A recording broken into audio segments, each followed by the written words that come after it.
Hey everybody, welcome back. Today we're taking a deep dive into something I think a lot of families could benefit from knowing more about. Definitely. We're talking about separation and divorce, and specifically how mediation can play a role. Really important topic. Yeah, absolutely. And we've got some incredible insights to share with you today. To kick things off, for anyone who might not be super familiar with this, let's just, level set. Yeah.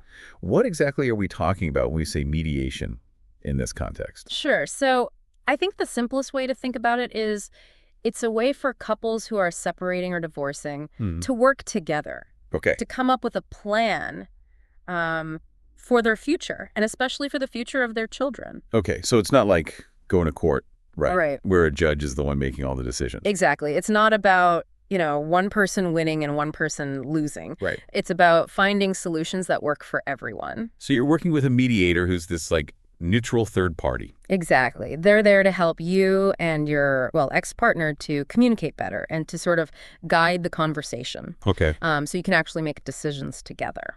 Gotcha. So you're both in the driver's seat, working things out yourselves, but with like a guide to keep things on track. Precisely. Okay. Now I know from like just life that divorce can get messy. I mean, emotions run high and things can get pretty intense. Absolutely. So how does mediation help with, all that?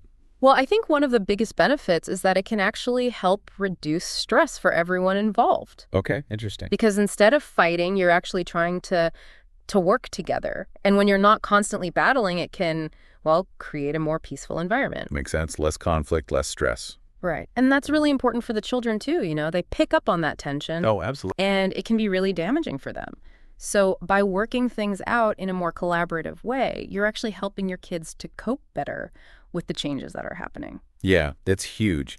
And I mean, speaking of things that are better for kids, I got to imagine that this whole process is probably a lot easier on the wallet, too, than like going through a full-blown court battle. Oh, yeah, absolutely. Court can be incredibly expensive, lawyers, filings, all of that. Right. It really adds up. And, that money could be much better spent, providing for your children. 900%. So less stress, more financial resources. Sounds like there's a theme emerging here. Yeah. What else? What other benefits does mediation bring to the table? Well, another big one is privacy.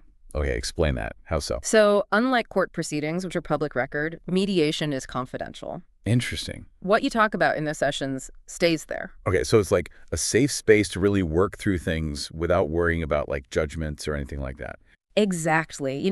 Divorce is already a difficult and personal experience. Yeah. Mediation allows families to maintain some level of control over their own narrative and to keep those sensitive matters private. Right, right. It's about keeping things contained within the family. Makes total sense. Now, before we wrap up, there's one more point I really want to touch on. Mhm. And it's kind of what we hinted at earlier with the positive impact on kids. It's this whole idea of a child-centric approach to mediation. Yes, this is really at the heart of what makes mediation so valuable. So break that down for us. What does that actually look like in practice? So in mediation, the goal is to put the needs of the children first. Okay. It's not about the parents winning or losing. It's about figuring out what's truly in the best interests of the kids and creating a parenting plan that reflects that. That's powerful. It's not just about like dividing up time. It's about actually crafting an environment that sets them up for success. Exactly. Those things like, I don't know, are the custody arrangements age appropriate? Are they meeting the child's developmental needs? Exactly.